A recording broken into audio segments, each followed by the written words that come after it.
Hello guys, welcome back to my channel. तो आज हम बात करने वाले हैं सोलो लेवलिंग के बारे में।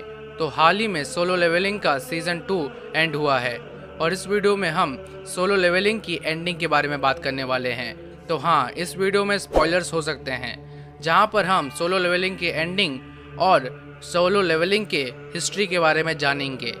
तो अगर तुम्हें वीडियो इंटरेस्टिंग लग रही है तो बने रहो इस वीडियो में और सब्सक्राइब कर लो मेरे चैनल को इस तरह के कंटेंट के लिए।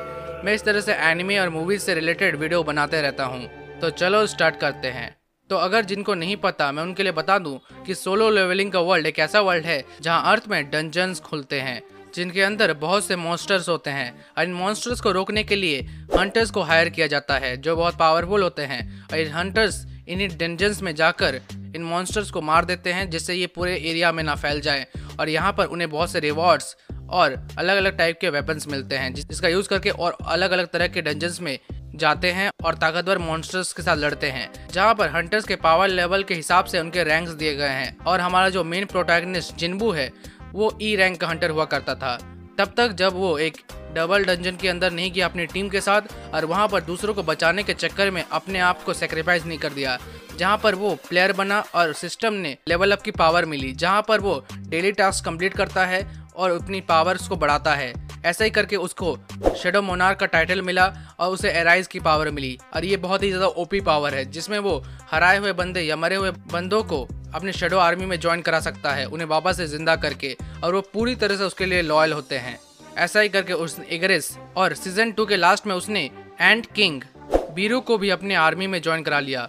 स्टार्टिंग में जिन्वू इसलिए हंटर बना था जिससे वो अपनी मॉम का इलाज करा सके और अपने सिस्टर की पढ़ाई के लिए पैसे इकट्ठा कर सके, और लेवल अप करते करते इतना पावरफुल हो गया जहाँ पर सिस्टम ने उसे एस रैंक के डेंजर की दी, जहाँ पर उसे एक ऐसे रिवॉर्ड्स मिले, होली वाटर के रिक्वायरमेंट्स को कंप्लीट करता है, अपनी मॉम को भी ठीक कर देता है। तो अब तक एनीमे में हमें दिखाया गया है कि जिन्वू ने एंट किंग को हरा दिया है और जिसके बारे में पूरी दुनिया को पता चल गया है, जहाँ पर ऑनलाइनली उसकी तारीफ कर रहे हैं और कुछ उसकी बुराई भी कर रहे हैं कि अगर उसके पास इतनी पावर थी तो वो फिर पहले क्यों नहीं आया, क्योंकि जिस आइलैंड में हंटर्स को भेजा गया था वहाँ पर एंट किंग और बाकी के एंट्स ने बहुत से हंटर्स को मार दिया। लेकिन इसके बाद जिन्वू बहुत ही ज़्यादा फेमस हो चुका है और अमेरिका चाहता है कि जिन्वू उनको ज्वाइन कर ले, पर अभी जिन्वू बहुत ही ज़्यादा पावरफुल हो गया है। वो अमेरिका के इस ऑफर को भी ठुकरा देता है और अपनी एक गिल्ड बनाता है जिसका नाम वो रखता है आजिन। फिर उसे एक डबल डंजन की मिलती है जहाँ पर वो अपने गिल्ड के साथ एक रेड पे जाता है जहाँ पर वो सब मॉन्स्टर को खत्म करता है। वहाँ पर उसे अपने एक नया मेंबर मिलता है शेडो आर्मी के लिए,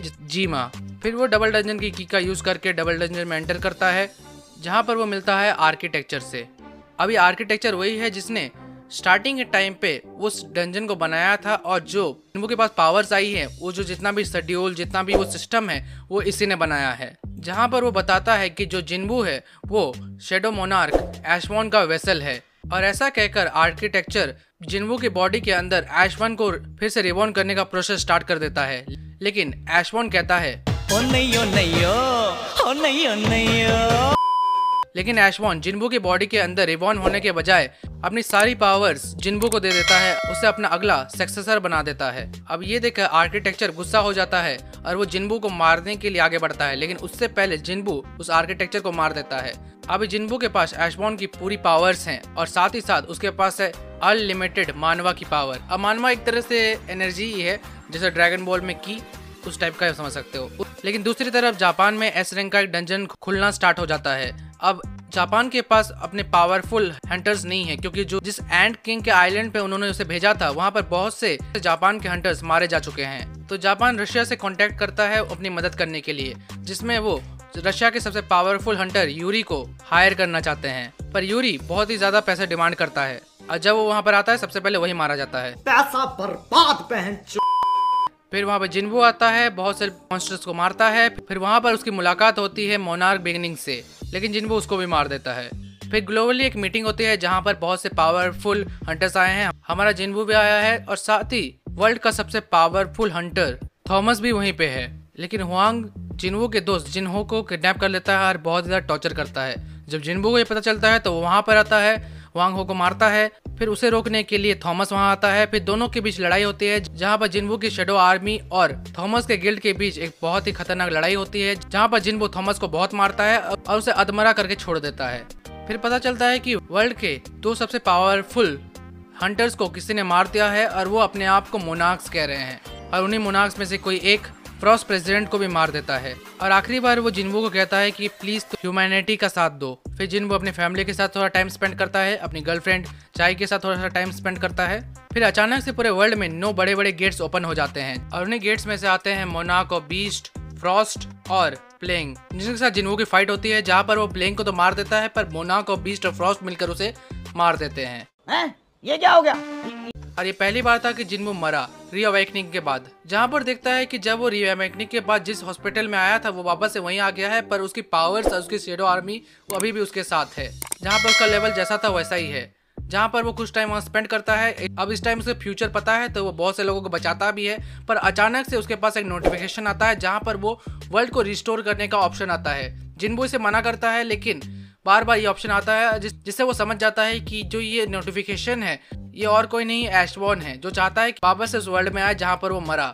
जहाँ पर एशबॉर्न उसे पूरे हिस्ट्री के बारे में बताता है, जहाँ पर स्टार्टिंग में हुआ क्या था। तो अभी तुम जानोगे सोलो लेवलिंग के पास्ट के बारे में। तो जो सबसे पहले आया था वो था एब्सोल्यूट बीइंग। उसने पूरी दुनिया को क्रिएट किया है, जहाँ पर उसने 2 पावरफुल फोर्सेस को बनाया। लाइट से उसने बनाया रूलर्स को और डार्कनेस से बनाया उसने मोनार्क्स को।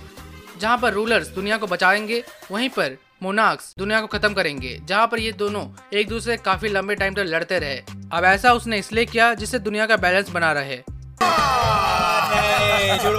मजाक कर रहा हूँ। बेसिकली वो एंटरटेनमेंट के लिए सब किया, जहाँ पर मोनार्क्स और रूलर्स पावर लेवल में दोनों ही बराबर थे, जिससे हमेशा ये एक दूसरे से लड़ते ही रहे, ना ही कोई जीतता ना ही कोई हारता। जिसके वजह से जो रूलर्स थे वो तंग आकर एब्सोल्यूट बीइंग के पास गए और कहे कि हमें थोड़ी सी पावर दे दीजिए जिससे हम मोनार्क को हरा दे।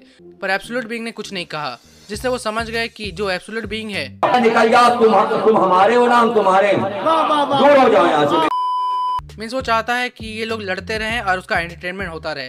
तो उन्होंने प्लान किया कि वो एब्सोल्यूट बीइंग को मार देंगे, लेकिन उनमें से एक एब्सोल्यूट बीइंग का बहुत ही ज्यादा लॉयल था, जो था एशबॉर्न। इसलिए सबसे पहले उन्होंने एशबॉर्न को पहले मार दिया, फिर जाकर उन्होंने एब्सोल्यूट बीइंग को भी मार दिया। देखो ये है क्रिएटर, अपने ही क्रिएशन से मारा गया। मजाक कर रहा हूँ, एब्सोल्यूट बीइंग सिर्फ क्रिएट कर सकता है, लड़ नहीं सकता।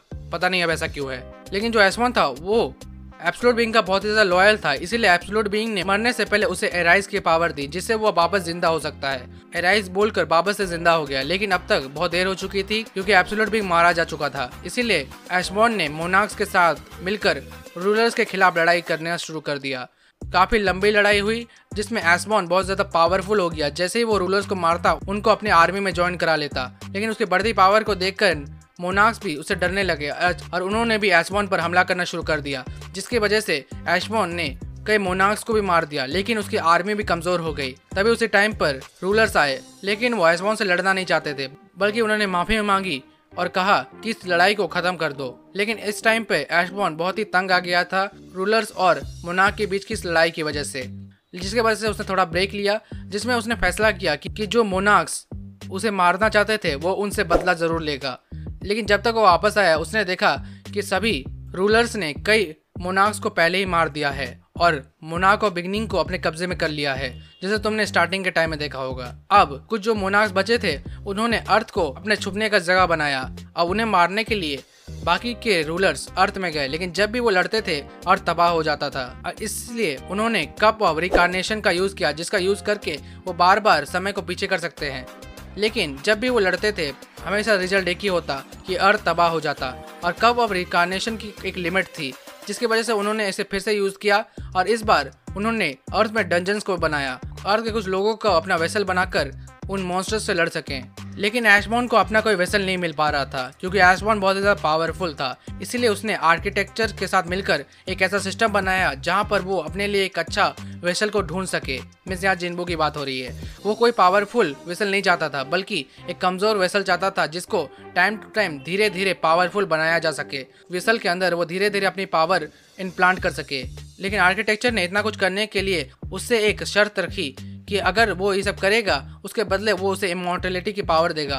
लेकिन एशबॉर्न जिस टाइम पर रिकार्नेशन होकर जिन्बू की बॉडी में वापस से रिबॉर्न होने वाला था, उसी टाइम पर उसने जिन्बू को अपनी सारी पावर्स दे दी और अपना सक्सेसर बना दिया। इसलिए आर्किटेक्चर को लगा कि उसके साथ धोखा हुआ है और उसी टाइम पर जिन्बू ने उसे मार दिया। चीटिंग करता है तू,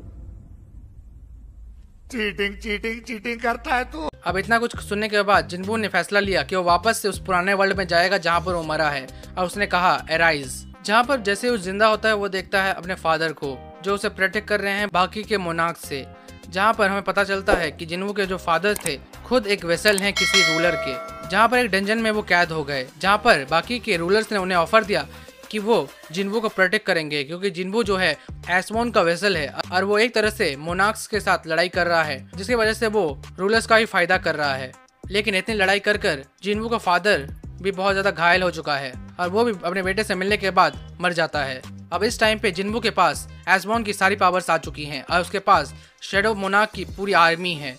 जहाँ पर एक गेट खुलता है कनाडा के अंदर, जहाँ जिन्बू पहुंचता है उन मोनार्क से लड़ता है और दूसरी तरफ मोनार्क ऑफ आयरन बॉडी के साथ मुकाबला कर रहा है थॉमस, जिसके पास जिन्बू के कुछ आर्मी सोल्जर्स हैं जो उसकी मदद कर रहे होते हैं। और फिर लास्ट फाइट होती है मोनार्क ऑफ डिस्ट्रक्शन के बीच, जहाँ पर वो कुछ रूलर्स के साथ मिलकर फाइनली उसे भी मार देता है और फाइनली ये वॉर जो है खत्म हो जाती है। लेकिन जिन्बू रूलर से रिक्वेस्ट करता है कि वो कप और रिकार्नेशन को एक बार फिर से यूज करे, जहां पर वो इस बार अर्थ में कोई डेंजर्स को ना खोले बल्कि जिन्बू खुद जाएगा और उन मोनार्क्स को खत्म करेगा। इसके लिए रूलर्स मान जाते हैं और फिर वो कप ऑफ रिकार्नेशन का यूज करते हैं, जहां पर इस बार जिन्बू अपनी आंखें खोलता है तो वो अपने फादर को देख पाता है। लेकिन इस बार उसके पास अपनी पूरी यादें हैं और अपनी पूरी पावर है, इसलिए वो 27 साल तक मोनार्क से लड़ता है, अपनी फैमिली से दूर होता है और वो देखते देखते सारे मोनार्क्स को खत्म कर देता है। फाइनली रूलर्स उसे पूछते हैं कि तुम किस दूसरी दुनिया में जाओगे या फिर इसी जगह रहोगे, क्योंकि तुम्हारे पास बहुत ज्यादा मानवा है इसलिए ये बाकी के लोगों के लिए डेंजरस हो सकता है। लेकिन जिन्बू कहता है कि वो यहीं रहेगा, जहाँ पर हम लास्ट बार देखते हैं कि जिन्बू बाकी के ह्यूमंस की तरह अपना लाइफ स्पेंड कर रहा है। फिर वो अपने गर्लफ्रेंड चाइस को देखता है, जहाँ पर ये सोलो लेवलिंग की स्टोरी खत्म हो जाती है। फिर इसकी थोड़ी आगे की स्टोरी बताई जाती है, जहाँ पर चाइ और जिन्बू ने शादी कर ली है और उनका एक लड़का भी है। तो ये थी वीडियो। अगर तुम्हें वीडियो अच्छा लगा है तो इस वीडियो को लाइक करो, चैनल को सब्सक्राइब करो, कमेंट करके बताओ कि मैं और किस अगली वीडियो के बारे में बात करूं। तब तक के लिए बाय।